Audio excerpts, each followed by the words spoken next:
Everyone, কীরকম আছো সবাই? পূজার তো মাত্র আর কয়েকটা দিন বাকি, তাই আমরা এখন থেকেই বাজারটা স্টার্ট করে দিয়েছি। আর এইবার ভাবছি সবার আগেই আমরা পূজার বাজারটা করব, তাই সব বেরিয়ে পড়লাম বাজার করতে। তো প্রথমেই চলে গেলাম একটা জুয়েলারি শোরুমে। তো সেখানে গিয়ে জুয়েলারিগুলো দেখছিলাম। সোনার দাম তো একটু কমেছে, তাই ভাবলাম একটু সোনাটাও কেনা যাক।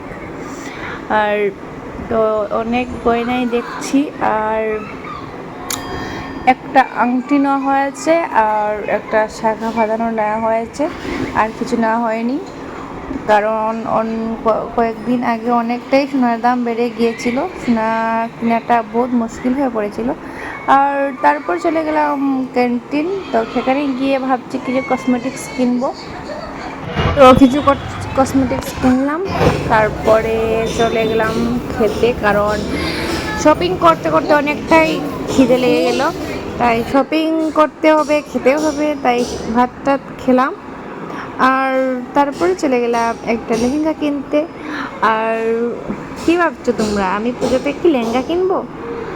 আসলে না, আমাদের ঘরে একটা বিয়ে লেগেছে, তো তাই বউয়ের জন্য লেহেঙ্গা দেখতে চলে গেলাম। কিন্তু কী হয়েছে জানো, লেহেঙ্গার কালেকশনই নেই, সব শেষ হয়ে গেছে। আর পুজোর তো এখনও 1-1.5 মাস বাকি, তাই কোনো কালেকশনই আসেনি। তাই লেহেঙ্গা দেখার পর আমাদের পছন্দটা হয়নি, তাই ভাবলাম লেহেঙ্গা যখন হয়নি তারপর কয়েকদিন পরে আসবো। ওনারা বলছেন যে কয়েকদিন পরে আসবে, চলে আসবে মালগুলি। তো শাড়িগুলি দেখছিলাম, তো এখান থেকে শাড়ি দুটো নেওয়া হয়েছে, আর আমার জন্য একটা নেওয়া হয়েছে, আর বউয়ের জন্য নেওয়া হয়েছে। আর তোমরা কমেন্টস করে জানাও আমি এইগুলো শাড়ির মধ্যে কোনটা শাড়ি নিয়েছি। আর পরে তো দেখতেই পাবে আমি কোনটা শাড়ি নিয়েছি, কারণ এটা তো পরবো। তোমরা কে কে গেস করতে পারো আমি কোন শাড়িটা নিয়েছি এখান থেকে? অবশ্যই আমাকে জানাবে। তো শাড়িটাই দেখলাম, তারপর ভাবলাম এক দোকানে যখন লেহেঙ্গা পেয়েছি না, তাহলে অন্য দোকানে গিয়ে দেখি।